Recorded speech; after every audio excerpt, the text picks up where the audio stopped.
Hello, BookTube, and welcome back to our buddy read of the New Testament, specifically the Acts of the Apostles. We are up to uh, chapter 12 in the King James translation, following the adventures of the followers of Jesus Christ after he has left the scene. And we're about to have a shift, a major shift in emphasis, in narrative focal point, but we'll talk about that at the end. So this is chapter 12. Now about that time Herod the king stretched forth his hand to vex certain of the church, and he killed James, the brother of John, with the sword. And because he saw it pleased the Jews, he proceeded further to take Peter also. Then were the days of unleavened bread. And when he had apprehended him, he put him in prison, and delivered him to 4 quaternions of soldiers to keep him, intending after Easter to bring him forth to the people.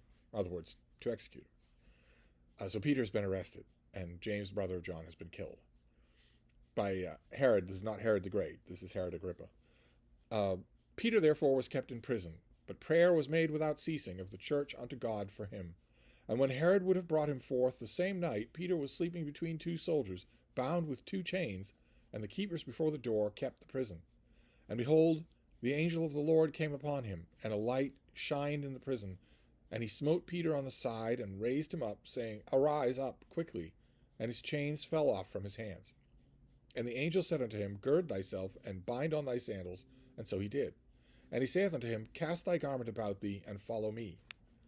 And he went out, and followed him, and wist not that it was true which was done by the angel, but thought he saw a vision.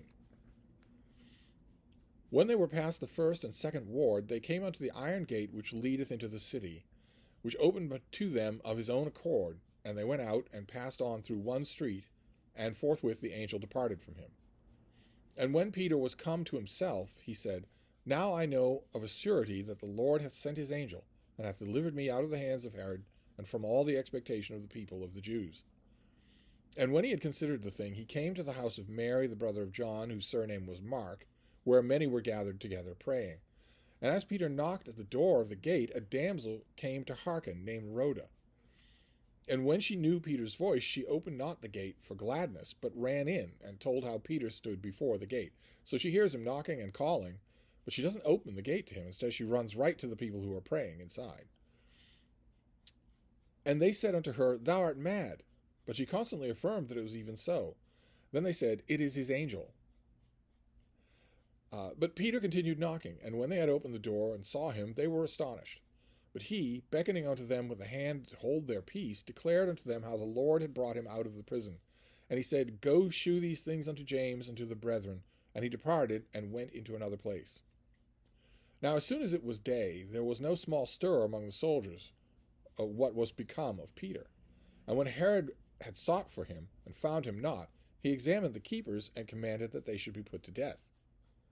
As he went down from Judea to Caesarea, and there abode, and Herod was highly displeased with them of Tyre and Sidon.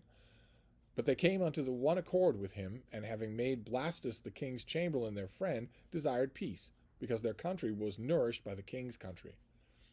And upon a set day Herod, arrayed in royal apparel, sat upon his throne, and made an oration unto them. And the people gave a shout, saying, It is the voice of a God, and not of a man. And immediately an angel of the Lord smote him, because he gave not God the glory, and he was eaten of worms, and gave up the ghost. But the word of God grew and multiplied, and Barnabas and Saul, returning from Jerusalem, where they had fulfilled their ministry, and took with them John, whose surname was Mark.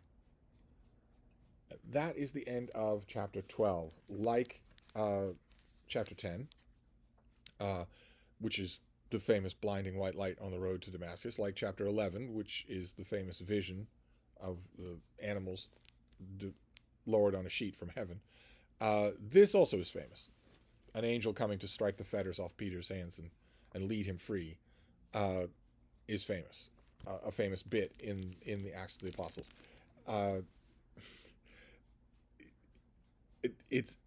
There is a moment, a homily moment, a teachable moment later on there when Peter is at the gate and Rhoda refuses to let him in, and no one believes it's him until they see him.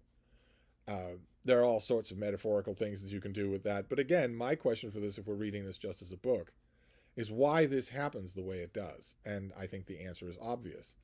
I think the kernel of what this grows out of, if there's any kernel at all, is very mundane, very human, just like the vision that Peter receives, which is in no way about preaching the word to the Gentiles. It's instead what happens when you go to sleep hungry. You dream about food. Same thing here. The same thing here. Peter obviously escapes from prison himself without an angel and goes into hiding immediately. He escapes and he goes into hiding. If you add an angel, you add elements that make no sense whatsoever. If God is willing to send an angel to save Peter's life, then what is the point of subterfuge? Why is the angel sneaking Peter out of prison? Why is that happening? Why doesn't it happen in broad daylight? There isn't an explanation. And if Peter then needs to go on the run, why doesn't the angel make him look different and sound different, except to his friends? This is the problem when you have a story like this. I mean, the bare bones of this story is obviously the planting and spreading of the early church of Christ. But when you add in the supernatural, you add in elements that have no boundaries. And the fact that they do one thing and not another is just down to you saying, because I say so. Why would an angel sneak someone out of prison? Why would an angel bother to do that? It sounds in the description very much like the angel is being very sneaky, is not wanting to wake the guards. Why would an angel care about anything like that?